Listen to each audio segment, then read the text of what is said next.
এখন আমরা দেখব 6c এই প্রবলেমটার সলিউশন। সো এখানে আমাদের কাকে ইন্টিগ্রেট করতে হবে? ও ইন্টিগ্রেট যে করতে হবে সেটাই তো আগে বলতে হবে।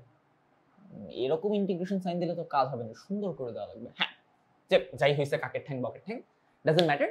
সো আমাদের প্রবলেমটা হচ্ছে integration of 2 cos x plus sin x into cos x dx। তো আমাদের প্রথম কাজ হচ্ছে আলাদা করে দেওয়া, গুণ করে আলাদা করে দিব। তাহলে আমরা লিখবো এটাকে integration of 2 cos square x plus sin x cos x dx। যদি আলাদা করে দিই তাহলে থাকে 2 cos square x plus sin x cos x dx।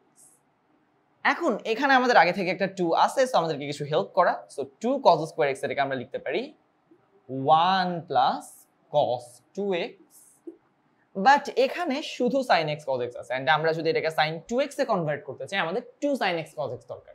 তাই আমরা যেটা করব একটা হাফ সামনে নিয়ে আসব, ভেতরে লিখব 2 sin x cos x। এখন এটাকে আমরা sin 2x এ কনভার্ট করতে পারবো। সো ওয়েট, dx তো দিতে ভুলে গেলাম। সো dx, এখানেও একটা dx দেওয়া উচিত, dx, এন্ড ইন্টিগ্রেশনটা আমরা এখন করব না, একবারে করব যাতে আমরা একবারে প্লাস সি বসাইতে পারি। So 1 plus cos 2x dx plus half integration of sin 2x dx। এবার একবারে আমরা ইন্টিগ্রেট করব।